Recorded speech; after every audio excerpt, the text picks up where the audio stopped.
子，像塵沒掩蓋着前事。心悸但是無言，流行亦沒辦法磨滅。層貼線索，誰刪剪？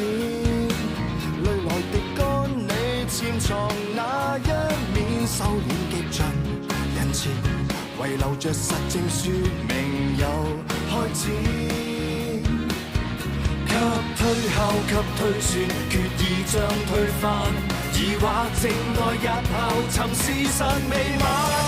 就地目擊他，越走近越偏差，事實在分岔，重重謎團連環事態，千種心理見解，一種天理已在旁觀他。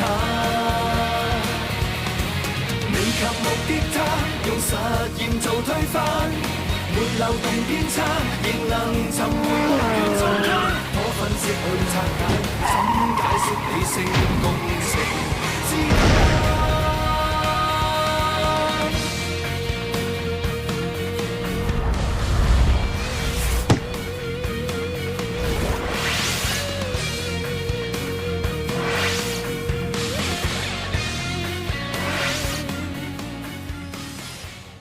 而家出邊仲有一個持槍悍匪，同埋殺人兇手未拉到。Pro Sir 話莫浩良手上有啲用嚟醫白食嘅藥膏，原來匪徒 X 係個女人。我哋由新娘中槍嘅位置反向重組彈道，如果冇同花樽阻隔改變子彈嘅方向，粒子彈係會射向新郎。如果目標係新郎嘅話，咁即係話呢啲甲係俾新郎服食嘅。伴郎係成年人，有女朋友，有愛的紋身，又同新娘避世有咩關係啊？但係如果佢好朋友係個男嘅話，又點睇咧？從佢鞋嘅方向同埋坐嘅姿勢，應該將新郎同埋伴郎嘅舉動睇得一清二楚。老實，警察話喐，唔係我推落樓㗎，係佢要殺我啊！最緊要嘅情況。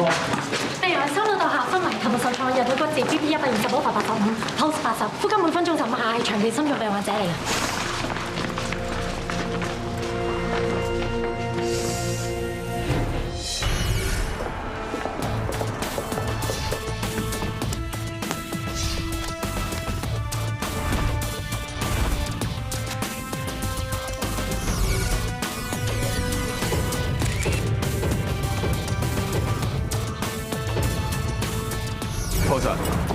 呢度嘅工人娥姐話，曹景添喺墮樓之前見緊佢女婿麥永富阿 Vic， 時間大約係下晝3點零鐘。佢斟完茶之後就翻落樓。之後過咗10零分鐘，大門鐘響，係我哋嘅 Madam 同埋阿 Wing 到嚟。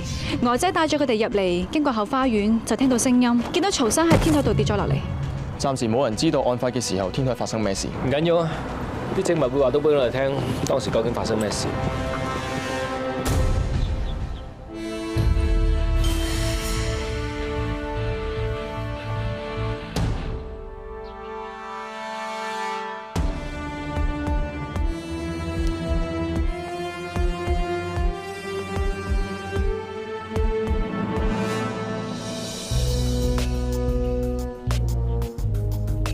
係啊，我已經講咗好多次啦，唔係我推落樓㗎，係自己跳落樓㗎。咁你今日為咩去揾曹景添啊？咁我間公司唔掂，周主唔嚟，咪借啲錢咯。點知唔借不特止，仲發晒癲咁鬧我。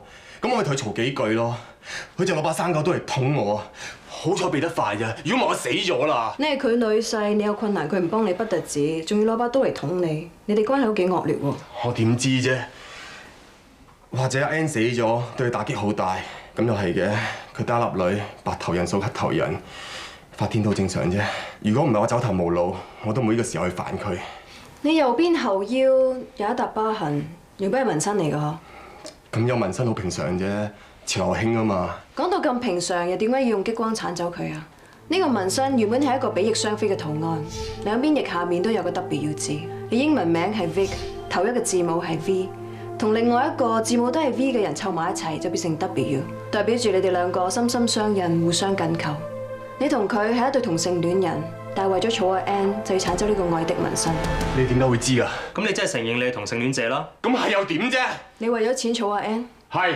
曹景添發現咗你係同性戀嘅，鬧你為咗錢呃佢個女，甚至乎好激動咁攞把生果刀去捅你。於是乎你好嬲，推佢落樓係咪啊？唔係，我冇推佢落樓，係佢知我同性戀，好嬲佢呃佢個女，佢仲攞把刀嚟捅我，我已經搶咗把刀掟落地啦，係佢自己唔忿氣，捅我唔到，佢走去跳樓，佢話只要佢一死，我一定要坐監，我一定會水洗唔清。我見佢跳樓，我已經第一時間唔係去救佢噶啦，我捉都捉唔住，係佢自己跣落去啊嘛，我真係無辜㗎。無辜定蠱惑啊？呢頭同條仔依泣，嗰頭走去娶老婆。我而家死無對證，你講乜都得㗎啦。Hello Win，OK 唔該晒。你外父已經過咗危險時期，可以落口供，你而家唔使擔心死無對證啦。曹生，醫生話你個身體好虛弱，我都唔想耽誤你時間休息。我希望你老老實實回答我哋嘅問題。你哋拉咗個衰仔未啊？係佢㧬我落樓嘅，拉佢啊！但係你女婿話你自己跳落樓嘅喎。佢講大話，嗰個衰仔好蠱惑㗎。曹生，你冷靜啲。總之佢乜嘢都係假嘅，拉佢啊！我想請問你知唔知道你女婿係一個同性戀者？你講邊啊？我唔知。我哋睇翻當日婚禮嘅錄影帶，睇到阿 Vic 同埋伴郎 Vincent 趁冇人為意，好親昵咁碰佢隻手一下。我哋睇得出佢哋關係好唔尋常。而當時你就係坐喺佢哋冇幾遠嘅地方，根據角度，佢哋咁嘅親昵行為，你應該睇到，你點會唔知啊？點解你要講大話？家醜嚟㗎，仲要喺個女出嫁嗰晚先至俾我見到，講出嚟貪馨香。你明知係佢係同性戀，仲將個女嫁俾佢？人會變，月會圓。我期望佢娶咗我個女之後會改變，以後唔中意男人。我個女都可以接受，又點到我呢個做阿爸嘅反對啊？你真係咁包容？我得一粒女，我好錫佢嘅。為咗佢，我乜嘢都可以做得出。但係據阿 Vic 所講，係你用把刀捅佢喎。佢講大話，係個畜生捅我先㗎。阿 Vic 的而且確係有刀傷，究竟成件事係點㗎？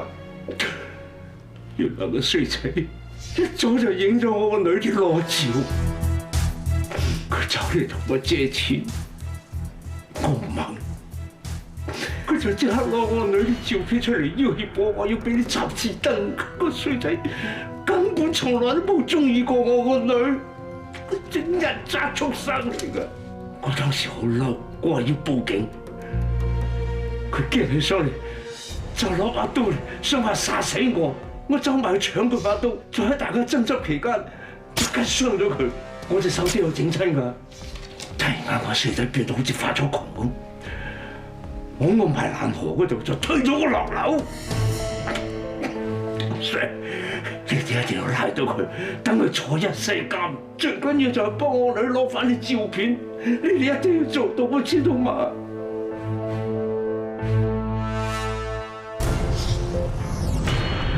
究竟係女婿殺外父，定係外父自殺屈個女婿殺人？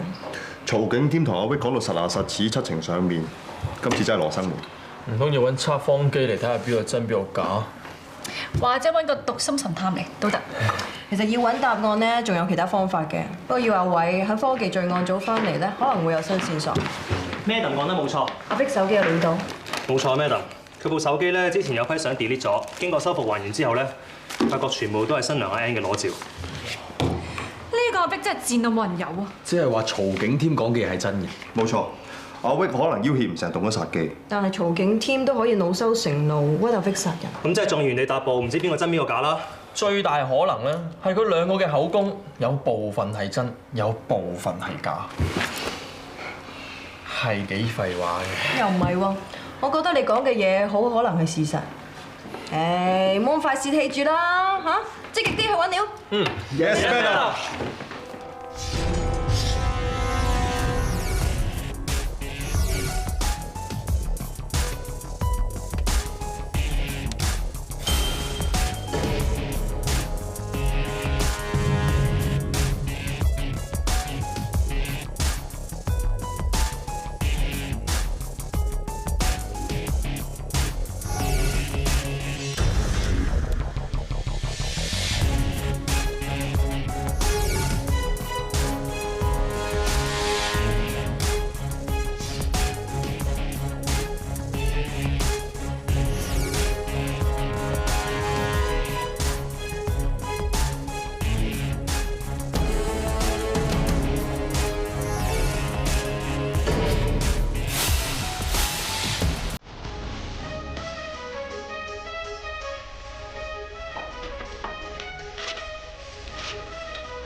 呢把生果刀係喺現場揾到嘅兇器，紅色圈圈住嘅係曹景添手指公嘅指紋，指紋嘅方向係向住刀尖，即係話當時揸住刀嘅係曹景添本人。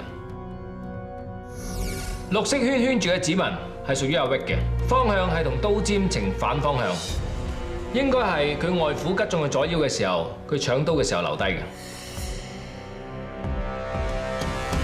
嗱，大家睇到咧，呢個係阿 Vic 左腰嘅傷口。嗱，傷口嘅寬度同生果刀刀鋒嘅尺寸吻合，傷口垂直，兩邊雙勢平均，係以直插嘅角度造成。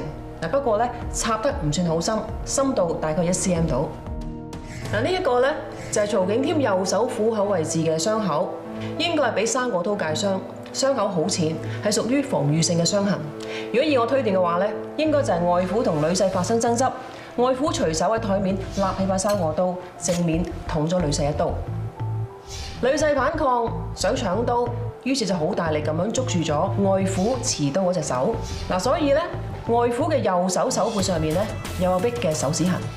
阿 Vic 喺搶刀嘅時候咧，曾經屈過曹景添嘅右手，將刀尖嘅方向反轉，因而界傷咗曹景添右手嘅虎口位置。到最後，阿 Vic 成功搶咗把刀，跟住就掟咗落地。即係話曹景添真係講大話，佢真係攞把刀去捅自己個女婿。但係我哋仲未知道究竟係曹景添自己跳樓，然之後屈佢女婿殺人啦，定係佢女婿俾外父捅咗一刀嬲起上嚟，推個外父落樓。我諗轉頭大家應該揾到答案。呢條就係曹景添當日着住嘅西褲。曹景添墮樓跌斷腳，西褲上面有佢自己嘅血跡，但係除此之外咧，喺佢褲管內側嗰度沾有一啲灰塵。我哋喺案發現場天台欄杆嗰度收集咗一啲灰塵翻嚟，證實係同曹景添褲管內側嘅灰塵相吻合。大家一定想知道，到底佢墮樓嘅時候係點樣先至會揩到呢啲灰塵？椅背代表天台嘅欄杆，而粉筆就代表欄杆嘅灰塵。嗱，假設曹景添真係俾佢女婿阿 Vic 推落樓嘅話，會有以下4個可能：第一係正面將佢推落樓；第二係從背面將佢推落樓。我諗唔使再示範，大家都知，就算曹景添係側住身俾阿 Vic 推落樓，都只會係褲管兩邊外側揩到灰塵，而唔會係內側。所以唯一嘅可能性就係曹景添自己爬出欄杆跳樓。天台欄杆嘅高度係規定嘅1.1米高，以曹景添嘅身高，佢要攬過欄杆先至可以跳到落樓。我哋用多波段嘅紫外燈照到曹景添兩邊嘅膊頭上面有呢啲皮下嘅傷痕，呢啲就係阿 Vic 嘅手印。照你咁講，應該唔係佢哋兩個打交所造成嘅。從手印嘅方向嚟睇，應該係阿 Vic 喺曹景添身後所造成。冇錯。如果以我估計嘅話，應該係曹景添要跳樓屈阿 Vic 殺人，於是阿 Vic 衝上前，從佢後邊捉實佢膊頭，希望掹翻佢翻嚟。好可惜嘅掹唔到，曹景添就咁就跳咗落樓。終於真相大白啦！寧願死都屈個女婿，曹景添真係好憎佢。佢好愛佢自己個女就真。之前驗過新娘阿 Ann 係食過甲元素，懷疑真正想害人嗰個係阿 Vic，唔通呢啲嘢全部都係曹景添做嘅？普通一個老人家又唔係醫生，點會有甲元素先？其實好多病症，例如心臟病、糖尿、高血壓之類咧，用嘅藥物都含有甲元素成分。曹景添有心臟病，我見過佢食心臟藥嘅。咁真係要攞張搜查令去曹景添屋企探一探佢。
曹先生，我哋喺你屋企搜到一條屬於你嘅袋巾，經過化驗之後，發現上面有手槍抹油嘅油跡，同埋子彈火藥嘅殘跡，證明咗呢條袋巾喺當日婚宴槍戰嘅時候，曾經攞嚟包住休班警員嘅配槍，亦即係殺死你個女嘅嗰把槍。係，槍係我開嘅，但係我要殺嘅唔係阿 Ann，而係你女婿阿 Vic。而嗰日喺天台，你想再殺佢？係，嗰日我想攞刀捅死個衰仔，咁都唔死咪我死咯！我要跳樓屈佢謀殺。你寧願冇咗條命，你都要害佢。佢咁樣對我個女喎，嗰個衰仔冇人性㗎，佢為咗錢娶阿 Ann 不得已啊，仲處心積慮，一早影咗阿 Ann 啲裸照。依家阿 Ann 屍骨未寒，佢就走嚟勒索我。我求下你啊，你借俾我啊！我真係冇晒辦法先問你借㗎咋。你唔使再講。好，你要勒住荷包嘛？我俾啲嘢你睇啊！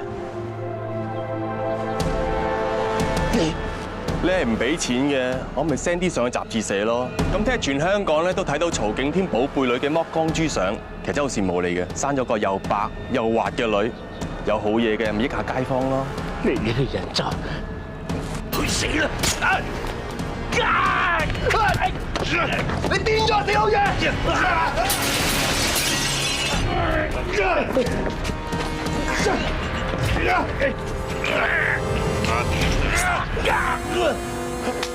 死老嘢，你想殺我嘛？我而家就報警，我睇點死！我死都唔會放過你嘅，我而家即刻跳落去，我死咗你嘅身蟻，天坐監啊！你冇亂嚟啊！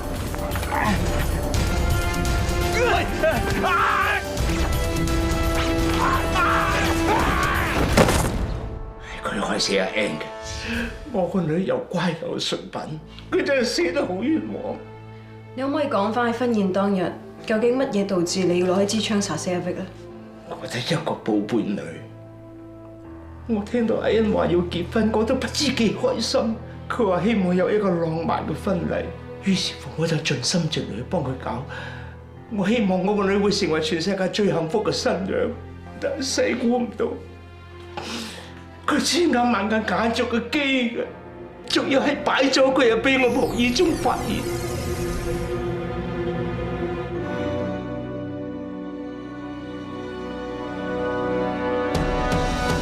當時成個人都呆咗，我心諗唔通佢哋係基嘅，會唔會係我自己睇錯咧？所以我就偷偷地跟住佢哋，點不知俾我聽到晒。唔好咁啦，唔好咁，你有冇諗過啊？成日見住你同嗰個女人依依鬱鬱，人哋好難頂啊！忍多陣啊 ，Vincent， 只要我同佢簽咗紙，佢就會將佢旗下嘅信託基金交俾我哋打息。就係咁啦，搞掂晒之後，我哋馬爾代夫到時咯。你想點依鬱咪點依鬱咯。原來個衰仔一直都喺度嗌，佢淨係貪埋 Ann 啲錢，我都唔知點算，我唔知點樣同 Ann 講。我日日都有心臟病，當時就痛到我心揦住。忽然間醒起，我有個朋友有糖尿病，有一次佢攞錯咗我啲藥丸嚟食，搞到佢抽筋作嘔入咗醫院。我知道阿 Vic 都有糖尿病，於是乎我偷偷地將我粒卡丸放咗落啲橙汁度。我希望佢飲咗杯橙汁唔舒服，最好入埋醫院，咁個婚禮就搞唔成。點知阿 Vic 冇飲到杯橙汁，反而俾咗你個女飲。整定㗎，我真係冇勇氣同個女講出真相。嗰個傻女見我成日喺度吞吞吐吐，仲以為我唔捨得佢嫁人添。爹哋唔好咁啦，我又唔係嫁去外國，我會多啲翻嚟陪你傾偈食飯啊嘛。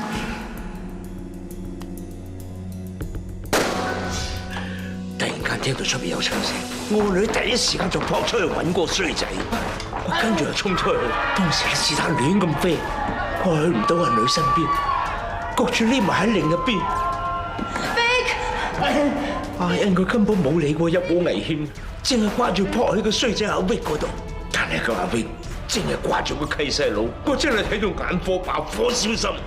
我突然間見到地下有支槍，我諗都唔諗就執起佢，我要殺死個衰仔，我要殺死佢，我要殺死佢！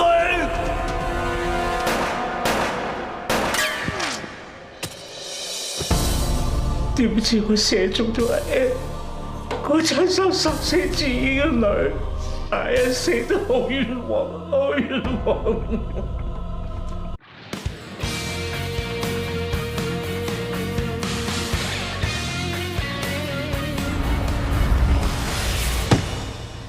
既然你識得揾條袋巾包住槍唔留啲指紋，咁點解你唔抌嗰條袋巾佢咧？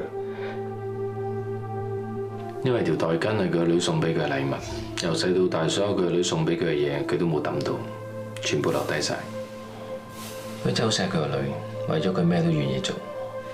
不過佢個女唔會想佢爸為咗佢而殺人咯。我殺咗人，罪有應得，但係我喺度諗。我個女咁乖，佢點解要死啊？而嗰啲衰人就可以逍遙法外，係咪天冇眼？係咪天冇眼啊？點解啲衰人冇報應啊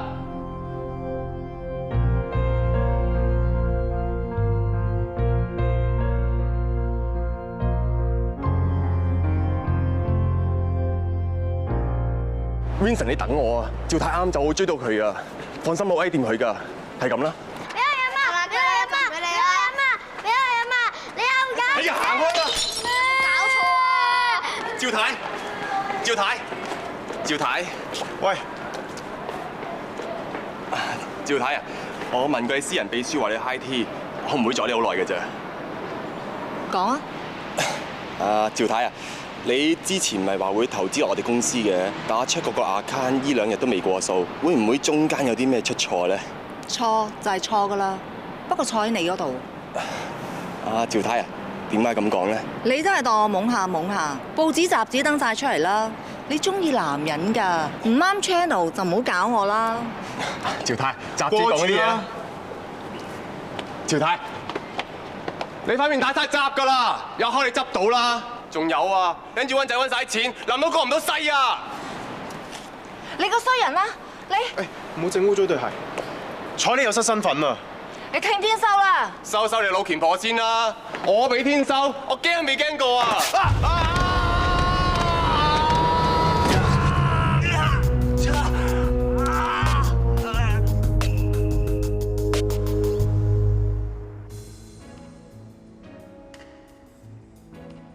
個設計圖我 send 咗俾媽咪睇㗎啦，冇問題㗎啦。咁你隨時安排開工咯喎。OK， 好啦 ，thank you， 拜拜。兩個都要晒佢咯，冇你咁富貴啊！你有嘅，齊齊帶佢哋翻屋企啦。你估享齊人之福咁容易啊？我啊仲要供樓㗎，你又唔同啊！真金白銀拎啲錢出嚟裝修間屋，等你媽咪翻嚟住。你先係富貴女，我至多係認孝順女嘅啫喎。做孝順女應該嘅，難得咧你錫埋你個 Uncle Raymond 愛屋及烏，俾個 like 你。咁梗係啦，我都想媽咪同 Uncle Raymond 啊可以開開心心白頭到老噶嘛。佢哋新婚啊，我攞啲錢出嚟幫我哋裝修間屋住得舒服啲，我覺得啲錢唔慳得噶喎。係噃，你仲要自己搬出嚟租屋住，哼！你呢排的確唔係富貴女嘅。咁你明白就最好啦，陣間你請埋我食飯仲好啊！好，thank you。Hello？ 咩話？喂，我俾咗訂㗎。好啦好啦，見面再講。我就嚟冇瓦遮頭啦！發生咩事啊？間屋租唔成啊！我爸爸本來喺上平定居嘅，但係突然間患咗 cancer， 醫生話佢時日無多。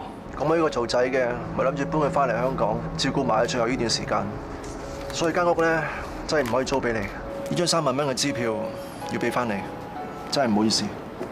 嗱，阿張生啊，你都有住開嘅地方㗎，你又咁有孝心，唔係應該將你爸爸帶去你屋企度一齊住，咁咪仲好？係咯，咁間屋我去租俾我朋友咯。你有所不知啊，依間屋係我以前爸爸住開嘅，好有感情，所以佢最後個心願諗住住翻喺度。呢個我爸爸，佢本來身體好好嘅。你話做人幾化學咧？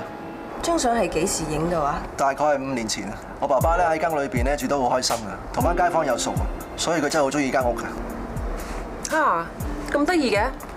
你爸爸面上面有咁深嘅酒粒，你係冇嘅噃。啊，而且佢下巴咧仲有條咁深嘅坑紋添，你亦都冇嘅喎。小姐，你識睇相㗎？想贈我2句？你要講得清楚啲，如果唔係張生唔明㗎。根據 Mendelian Inheritance， 即係曼德爾遺傳定律，人嘅遺傳因子有分顯性同埋隱性。簡單啲講咧，顯性嘅容貌特徵咧就一定會遺傳俾仔女嘅。嗱，例如好似酒粒啊、下巴嘅凹陷位咁。你咁講即係咩意思咧？即係話我有權懷疑你根本同呢阿伯係冇父子關係。即係話你呃我啊！你唔俾我執翻嚟養啊？就當你係啊！你話呢張相係5年前影㗎嘛？呢一棟樓啊，啱啱月頭先起好插棚，仲等緊入伙紙賣樓啊！5年前應該仲係一笪爛地，咁你點解釋啊？總之，凌小姐，我份人咧就想好嚟好去嘅，你收我張支票攞一陣就了事啦，係咁。冇咁容易了事。你大費周章做咁大古仔出嚟，仲咒埋自己阿爸生 cancer。睇怕而家樓市價升緊，有人用高價錢買緊你層樓，所以你就唔肯租俾我朋友，係嘛？你知係最好啦，阻人發達猶如殺人父母啊！一句到尾，我係業主，我有權唔租。你有權唔租，我有權要求你賠雙倍，6萬蚊先啱數。唔俾啊？法庭見㗎啦噃，到時咧就釘你張契，等你層樓賣又賣唔到，租又租唔到，你都唔想㗎。哇！咁啊賺咗3萬蚊，啱啱係一個靚手袋。但係唔通啊，將個靚手袋咁樣托喺個頭頂度咩？咪咁啦！嗱，香港地啲樓咧，你起到密質質咁嘅，你使驚冇瓦遮頭。嗱，只有咁啦，我陪你睇樓。你講嘅容易咯，你知唔知要揾到啱地點、啱環境、啱心水兼啱風水啊，好難㗎。你想唔想每3個月買個新手袋？你嘅意思即係話我每個月可以多1萬蚊供樓？係咯，嗱，你嗰度咧1廳3房就夠晒通常，一個人住未免孤寂咗啲咧。係咯，多個人就多把聲，好啲㗎嗬。你都話好就得啦，恭喜晒，恭喜你榮升做包租婆。我都恭喜你，終於有瓦遮頭，使唔使睇過風水先啊？睇你仲要面色紅潤、人靚荷包漲，唔使風水佬睇都知風水好啦。一定到光晒。喂，停車場喺嗰邊喎，手袋鋪喺嗰邊啊！唔使咁心急啊，包租婆。要啊！哎呀，我冇事，甩臼啫，托翻正冇嘢噶啦。嗱，我而家同你拍鬆條筋，陣間托翻正咧就好快噶咋，冇嘢噶。喂，阿強啊，你要聽啊，等我幫你。哦，唔該師傅，唔好意思啊。喂，陳。受到關注嘅富商余世芬大仔余宗健喺美國嘅私家車撞單車一案經已審判完畢，余宗健最終獲得勝訴，今日下午返抵香港。我代表 Wilson 多謝大家關心。今次勝訴係咪代表住窮不敵富嘅事實呢？法律面前人人平等，係不論貧定富。今次勝訴係代表住法律絕對公正。法律咪對啲有錢人公平咯？廢話嚟嘅，嗰啲咁嘅壞鬼律師啊，咪冚唪唥都係為咗錢，替啲有錢人舐鞋底咯。喂，啲律師啊讀好多書㗎，先至攞到個專業資格啊！每句説話都有根有據㗎，冇得亂嚟㗎。喂，你唔識法律就咪亂噏你。你睇下，換咗個窮嘅俾人告啊，冇錢收，佢肯同人打官司，我批個頭落嚟俾佢當凳坐。哎呀，搞掂！哇，興叔，你嚟了都出句聲得㗎。嗱，我收鋪我先再俾電話你好冇，老陳？啊，係咁。哎呀，我咪梗有啊，人。師傅啊，等我嚟得㗎，師傅。點啊？冇嘢啊嘛？痛。你出少句聲咪唔痛咯。阿勤，我去買餸。咦，師傅啊，你嗰度咪個鐘點阿雲姐幫你買嘅咩？今晚呢餐啊係幫我做律師嘅叻新抱洗塵，兼啊慶祝佢贏官司啊！我要趁住佢揀好嘢，係咁啦。恭喜晒師傅，慢慢行啊。哦。喂，朱玉平，整條靚嘅五花腩過我啊！興叔叫到超靚啊！係啊，至好啊！今晚餐飯啊，係幫我叻律師新抱洗塵㗎，兼啊慶祝佢啊打贏官司。知啦，正話喺新聞啊見到你嘅叻律師新抱啦。啊，呢條啱唔啱啊？嘿，啱，幫我斬件要1寸厚到啦。得，見下你啫嚇，你新抱好上鏡喎。係啊，人又要叻，樣又要靚，咁啊先襯得起我個叻仔啊嘛。你阿棟啊，細個跟你嚟街市買餸嗰陣，我都話佢叻仔嚟㗎啦。啊，佢做嗰啲咩證話？法證啊，好多棘手嘅案件啊，都係要靠我個仔啊喺案發現場啊搜證，然之後咧就抽絲剝繭咁幫警方破案㗎。總之一個字，叻成10啦。係啦，100個叻啊，得未啊？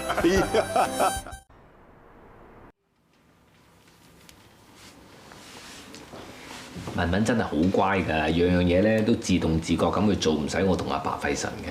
係啊，媽咪。哇！你自辯啊？我幫佢辯護啫。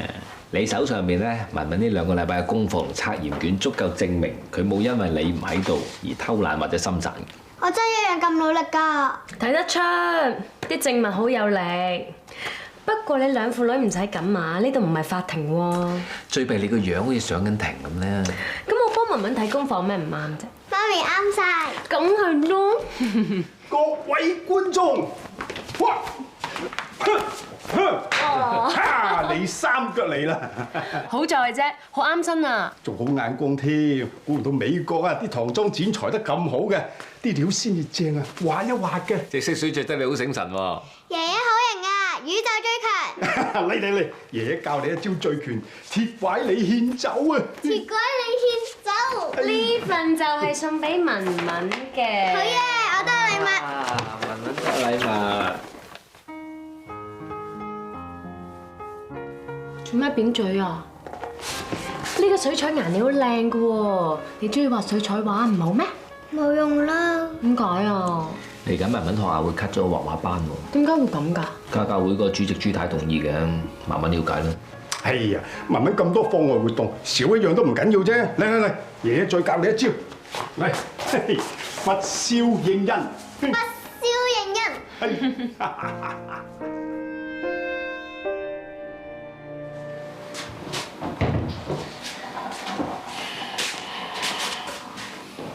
好啱身喎！你雷大眼出咗咩眼光準㗎啦？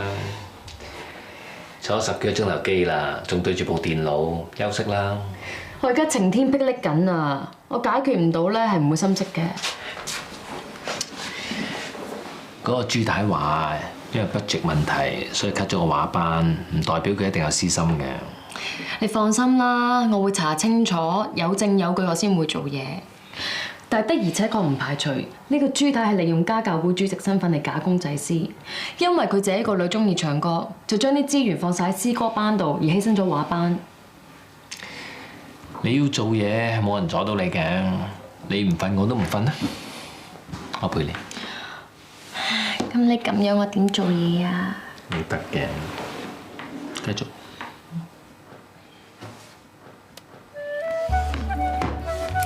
你贏。係你真係攰啫，瞓啦乖。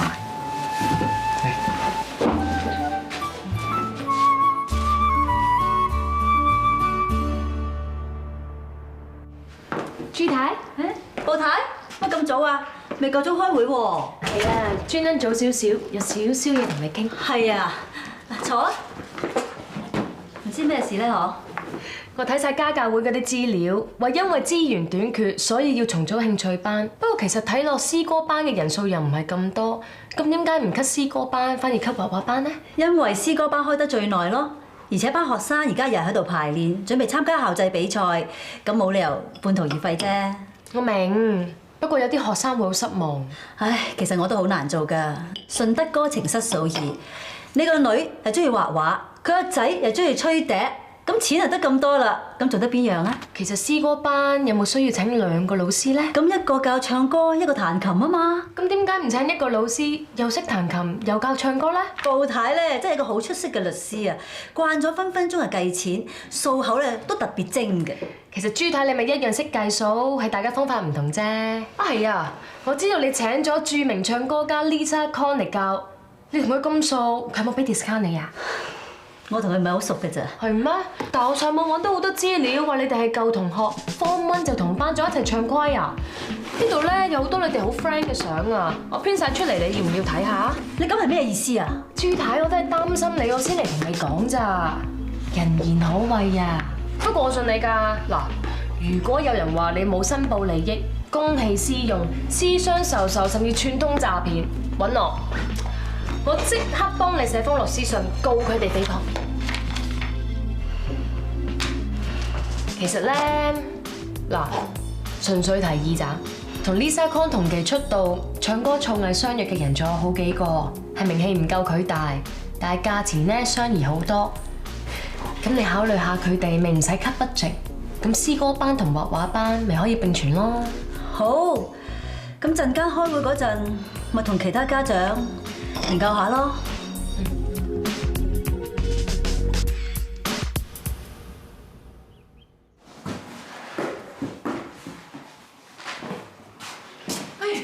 拜，唔記得咗啊！你咁心急要聽啲咩啊？跪喺度唔喐，啲水浸緊上嚟，跪差叉住佢。天眼少女每次都講得好圓，阿光明居士究竟係咩意思呢？佢講緊佢天眼睇到嘅情景，天蒼蒼海龍王，照女婿迎新郎，鬼卒能差遠方。佢應該係見到女婿跪拜樂長，牛頭馬面站兩旁。聽越唔明啊！咩節目嚟㗎？鬼故啊？好，留翻俾聽眾們慢慢參詳思考啦。今日節目時間有夠，多謝天眼少女同埋光明居士嘅來電。下個禮拜同樣時間穿梭陰陽界，再見。遲咗開收音機，聽唔到啦。哦，你真係上至天文下至地理，咩稀奇古怪、烏混混嘅嘢你都啱㗎喎。係㗎，你冇理由冇聽過天眼少女係咪啊？佢成日打上電台講中好多嘢㗎。嗱，照光明居士講咧，呢個天眼少女咧有對天眼能夠睇通過去未來，係近期 hit 爆人物，最近出埋書添啊！咩人嚟㗎？神棍咋嘛？咁我暫時又未見到佢有咩呃神騙鬼嘅行為嘅。咁我哋都好應該用一個開放嘅科學精神去睇佢哋㗎。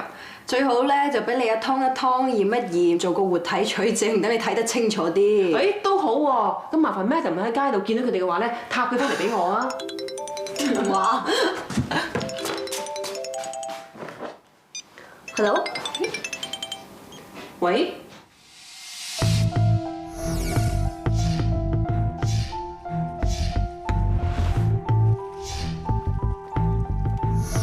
咩樓啊？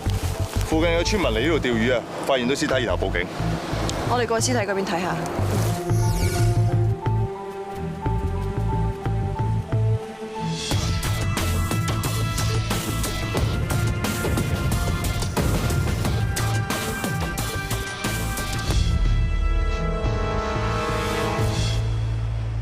跪喺度唔喐，啲水浸緊上嚟，跪差叉住佢。搞咩啊？多得鐘遲下會俾到答案我哋㗎啦。Mandy， 你記唔記得啊？記得咩？正話電台啦，個天眼少女咪講嗰個人跪喺度唔喐，啲水浸緊上嚟，冇咁邪啊！呢份係海邊屍體嘅報告，你睇下。Thank you。男性大概30至40歲，頭部、肺部同胃部都有積水嘅現象，死因喺海裏邊溺斃。另外喺後腦嗰度發現有被切割嘅傷痕，照傷口嘅切割面嚟睇，死者應該係俾船嘅摩打手擊傷。點解浸死條屍嘅姿勢會咁奇怪咧？當日屍體旁邊係咪有嚿大石啊？呢個係大石，呢個係死者。水上嘅時候，死者衝咗上岸，撞埋個大石度，呈現咗屈曲嘅狀態。後來屍體變得僵硬，水退之後，死者就離開嚿石頭，停喺石頭冇幾遠嘅地方，但係仍然處於屈曲嘅狀態。所以我哋睇上去咪好似跪拜嘅姿勢咁咯。明白晒。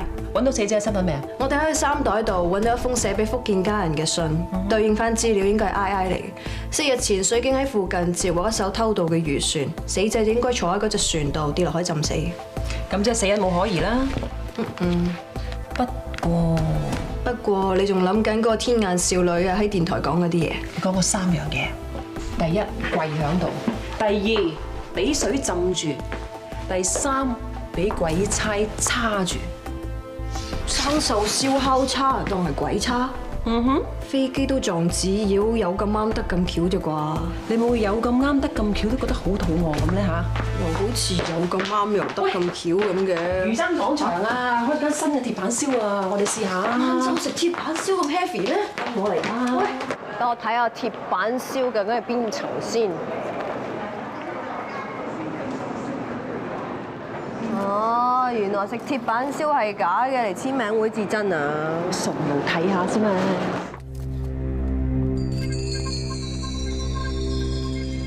多謝。呢個少女唔該同我簽個名啊！多謝啊！多謝多謝，唔該晒。多謝支持。唔該，幫我簽個名。咁額頭有笪疤就叫天眼啊！我靚妹啊都唔知夠16歲未啊！你唔係諗住做佢 fans 問佢攞簽名啊嘛？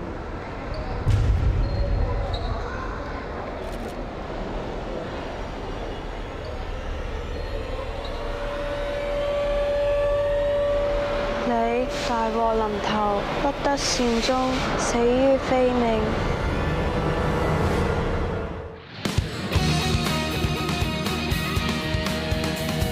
推敲給推算，決意將推翻。疑惑靜待日後，尋事實未晚。就地目的他，越走近越偏差。事實在分岔，重重謎團連環事態。千種心理見解，一種天理已在旁觀他。未及目的他，用實驗做推翻。沒漏洞偏差，仍能尋回還原狀態。可分析去拆解，怎解釋理性共情